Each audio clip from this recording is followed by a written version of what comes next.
A maior competição off-road do planeta, idealizada no final dos anos 70 por Thierry Sabine, adentrava os anos 90 numa duplicidade empolgante e ao mesmo tempo preocupante.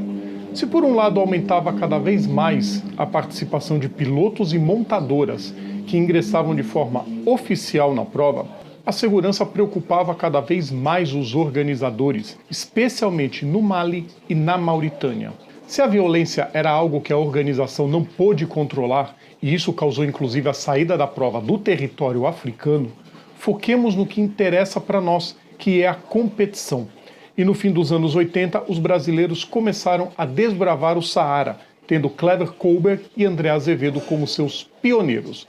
André conquistou o título da categoria maratona em 91 e Clever repetiu o feito 2 anos depois. As conquistas atraíram o interesse da mídia esportiva e abriram uma importante porta para nossos pilotos. Quinta-feira, 4 de janeiro de 2024, e esta é mais uma Lembrança de Quinta.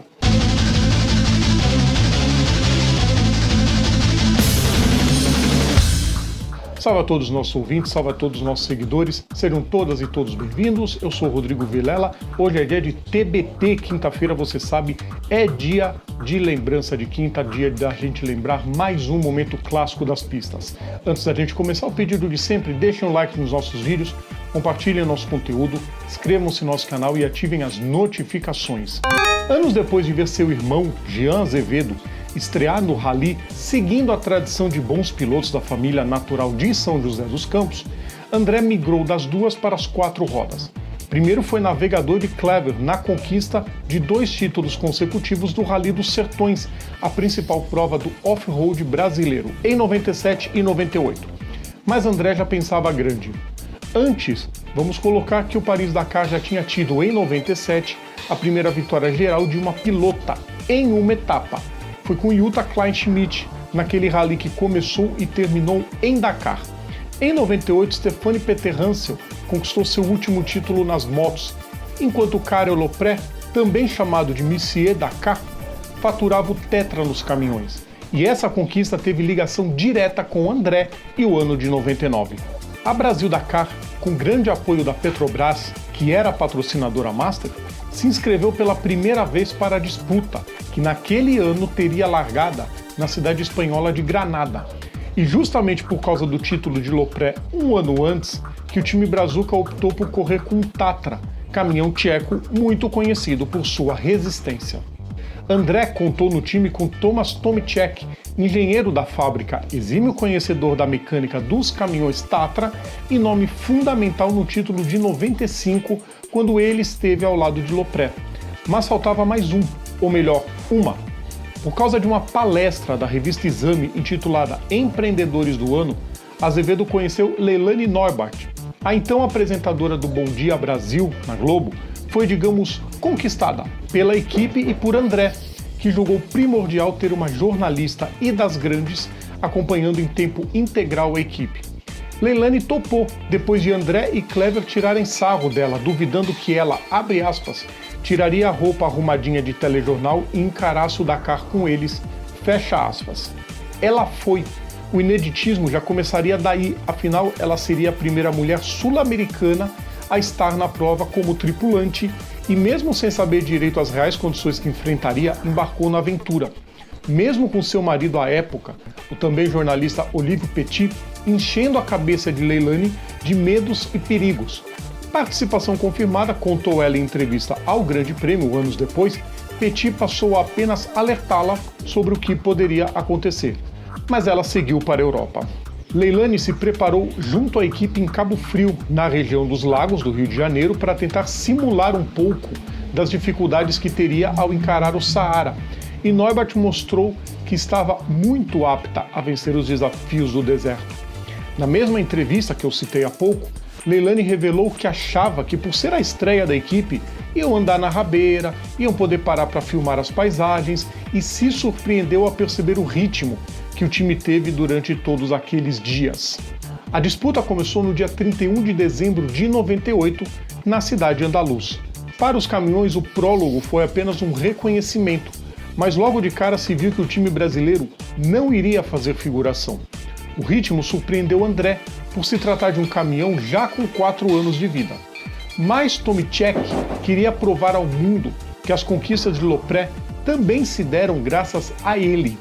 Ao todo, 161 motos, 88 carros e 29 caminhões estavam inscritos para o Granada Dakar de 99, que teria 5.638 quilômetros de trecho cronometrado do percurso total de mais de 9.000 quilômetros distribuídos em 16 etapas. Leilani aprendeu o que era o Rally Dakar na prática e meio na marra, inclusive aprendendo que ser responsável pela buzina não era piada, e sim a competitividade do caminhão número 425 era tamanha que o equipamento era importante para alertar os, digamos, retardatários. Leilani ficou responsável pelo controle dos itens e equipamentos do Tatra, como motor, temperatura e pressão dos pneus, além de produzir a cada fim de especial boletins diários para a Globo, enviados via satélite. Boletins esses que, segundo Azevedo e Kohlberg, ajudaram a popularizar de vez o off-road no Brasil.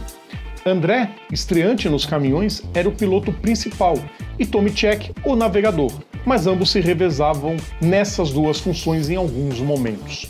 Claro que perrengues aconteceram.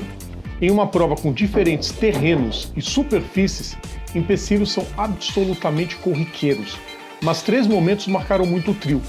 Primeiro, um atoleiro no 5º estágio entre Bir Mogren e Attar, na Mauritânia. Foram ajudados por um caminhão da Kamaz. Aí, 3 dias depois, entre Nioro, no Mali, e Bobo Dioulasso, em Burkina Faso, o mesmo Kamaz acertou o Tatra da equipe. Foi um susto grande, mas teve outro pior.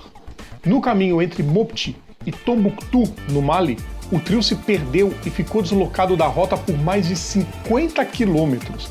Leilani relatou que esses 3 momentos a deixaram com medo. Mas o rally teve sustos e preocupações bem maiores, como sempre, com a violência dos guerrilheiros do deserto. Foi no fim da etapa 12, entre Nema e Tichit, na Mauritânia. A equipe brasileira teve um problema na borboleta que encapa o escapamento e que fazia o sistema de freio motor. A rapidez e, claro, o conhecimento técnico e mecânico de Thomas foi determinante para o conserto rápido do problema. Porque assim que eles estavam jantando, já no acampamento, souberam que um grupo de competidores tinha sido rendido em pleno deserto por 15 guerrilheiros armados com pesadas metralhadoras e que fizeram um verdadeiro arrastão, levando veículos, passaportes, dinheiro, combustível, equipamento, enfim, tudo. Um problemão que Tomiček já tinha enfrentado em 98 quando dirigiu o caminhão da assistência de sua equipe, e tanto ele quanto os outros tripulantes só foram resgatados na manhã do dia seguinte, depois que os tuaregues fizeram a limpa em um dos caminhões de competição e levaram embora tudo junto com o caminhão de assistência. Mas não só de más notícias é feito o Rally Dakar. E desde o primeiro dia já era sabido que Azevedo, Tomiček e Neubart brigariam por boas posições. Em 7 das 16 etapas, o trio terminou no top 3, sendo 2 vitórias nas etapas de Agadir, no Marrocos, e Mopti, no Mali. Desde a 8ª etapa, em Bobo Dioulasso, a equipe brasileira estava na 3ª colocação geral. Entre as etapas 13 e 15, da saída de Tichit até Attar, depois para Nouakchott e, por fim, em St. Louis, já no Senegal, foram 3 terceiros lugares que mantiveram uma vantagem confortável contra os japoneses da Hino, liderados por Yoshimasa Sugawara, e os italianos da Iveco, que tinham o bicampeão do WRC, Mick Biazon.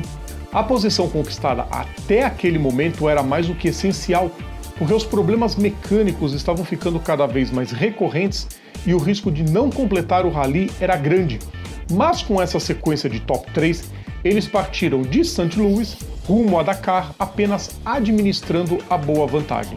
A briga pela vitória já estava restrita há bastante tempo entre o trio de Lopré, da Tatra, e o Kamaz de Viktor Moskovitski, que teve como navegador Vladimir Chagin, futuro heptacampeão do Dakar.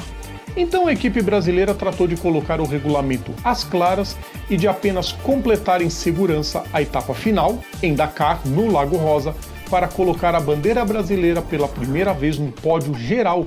Depois disso, André e Thomas conquistariam uma excelente 4ª posição em 2000, perdendo o pódio por apenas 15 segundos. Em 2003, no entanto, veio o mais que excepcional segundo lugar para ambos, quando a Tatra já não fazia mais tanto poder contra a Kamaz. Azevedo disputou o Dakar até 2012, quando a competição já havia saído da África e ido para a América do Sul, num total de 10 estágios vencidos, e seu legado ao lado de Jean e de Kohlberg foi determinante para abrir mais portas, o que permitiu a Leandro Torres e Lorival Roldan em 2017 e a Reinaldo Varela e Gustavo Gugelmin em 2018 conquistarem o título entre os UTVs, além do histórico terceiro lugar de Lucas Moraes ano passado entre os carros. Já a passagem de Leilani Neubart pelo deserto do Saara virou livro. A jornalista eternizou sua participação no Granada Dakar ao escrever Faróis de Milha, um diário de bordo no qual conta as alegrias, perrengues, desafios, perigos do deserto e o doce sabor de chegar ao pódio de uma das mais desafiadoras provas do esporte a motor, cravando para sempre seu nome na história. Tem muita história legal, principalmente dessa entrevista que a Leilani contou para o Grande Prêmio e do livro dela. Ela conta, de brincadeira, que teve um dos momentos que ela brincou: Thomas, segura aí a câmera que eu vou gravar um pedacinho. E o Thomas meio que alertou ela na marra: Fia, isso aqui é Rally Dakar, que não é videogame, meio assim, sabe? Mostrando o quão aquela competição era importante e mostrando o quão a equipe brasileira estava bem na disputa. E, bom, resultado histórico, né? Óbvio que ajudou muito. A competição desse ano tá rolando, então a gente vai contar. Sem que a gente voltar para as nossas lives, a gente vai contar tudo o que aconteceu na edição desse ano do Rally Dakar.